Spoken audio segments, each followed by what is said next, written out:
আপনারা জানেন যে জুলাই জাতীয় সনদ বাস্তবায়ন প্রক্রিয়ার বিষয়ে আমরা রাজনৈতিক দলগুলোর কাছ থেকে বিভিন্ন রকম মতামত পেয়েছিলাম এবং তার ভিত্তিতেই আগের 2 দিনের আলোচনা ছিল। আমরা ঐকমত্য কমিশনের পক্ষ থেকে বিশেষজ্ঞ একটি প্যানেল তৈরি করে তাদের মতামত নিচ্ছি এবং তাদের মতামতগুলো আমরা রাজনৈতিক দলগুলোর সঙ্গে বিভিন্ন সময়ে তাদেরকে অবহিত করছি। সেই বিবেচনা থেকেই আমরা গত বৈঠকগুলোতে রাজনৈতিক দলগুলোর পক্ষ থেকে যে 6টি প্রস্তাব এসেছিল সেটি নিয়ে আলোচনা করেছিলাম আমরা, এবং বিশেষজ্ঞ প্যানেলের পক্ষ থেকে যে 4টি প্রস্তাব এসেছিল সেগুলো আমরা, বা 4টি পথের কথা বলা হয়েছিল, সেগুলো আমরা আলোচনা করেছিলাম। তারই ভিত্তিতে রাজনৈতিক দলগুলোর মধ্যে সর্বশেষ আলোচনায় এই ঐকমত্য প্রতিষ্ঠিত হয়েছিল যে যেগুলো সংবিধান সংশ্লিষ্ট নয় সেগুলো অধ্যাদেশ, এবং যে ক্ষেত্রে সরকারি আদেশের মাধ্যমে বাস্তবায়ন সম্ভব সেগুলো তারা করবেন। অর্থাৎ সরকারের পক্ষ থেকে যেন এই উদ্যোগটা নেওয়া হয়, আমরা সরকারকে সে বিষয়ে অবহিত করেছি এবং এইসব পদক্ষেপ নেওয়া হচ্ছে। সংবিধান সংশ্লিষ্ট বিষয়গুলো বাস্তবায়নের পথের ক্ষেত্রে আমাদের বিশেষজ্ঞ প্যানেল আগে 2টো বিষয়ের কথা বলেছিলেন। তার একটি হচ্ছে গণভোট, আর একটি হচ্ছে বিশেষ সাংবিধানিক আদেশ।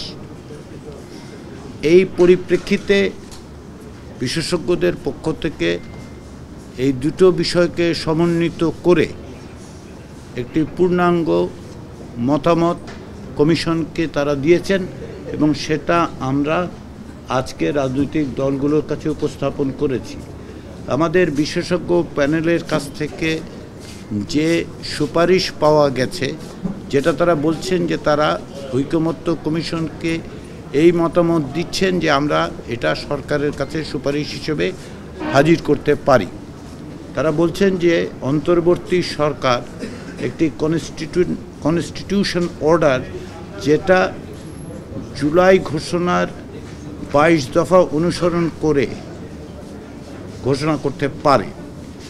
এই কনস্টিটিউশন অর্ডার এর মধ্যে থাকবে যে কোর রিফর্ম, যেগুলো মূলত সংবিধান সংশ্লিষ্ট যে সমস্ত সংস্কারের কথা বলা হয়েছে সেগুলো থাকবে।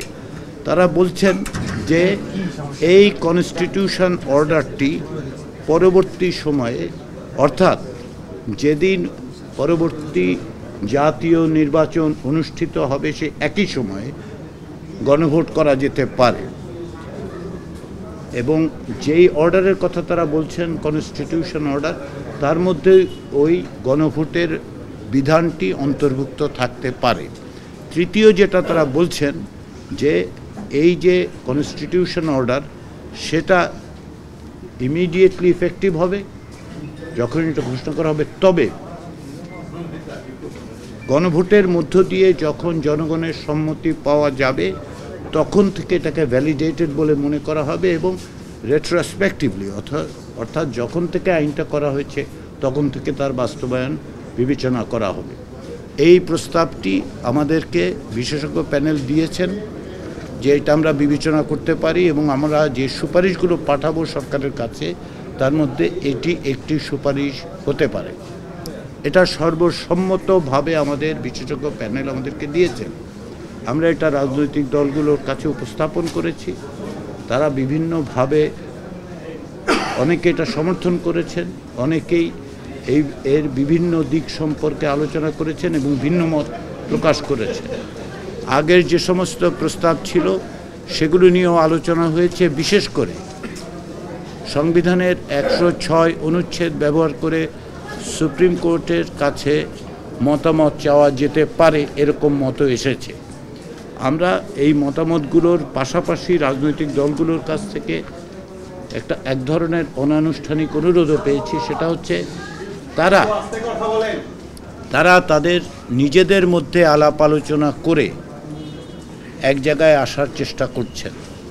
সেই রকম সমস্ত বিবেচনায় আজকে এই সমস্ত প্রস্তাবগুলো রেখেই আমরা আমাদের এই বৈঠক মুলতবি করেছি।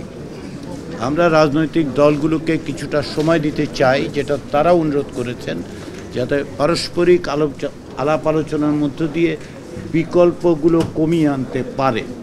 আমরা চাই আমাদের পক্ষ থেকে, ঐকমত্য কমিশনের পক্ষ থেকে সরকারকে একাধিক বিকল্প পদ্ধতি সুপারিশ করতে।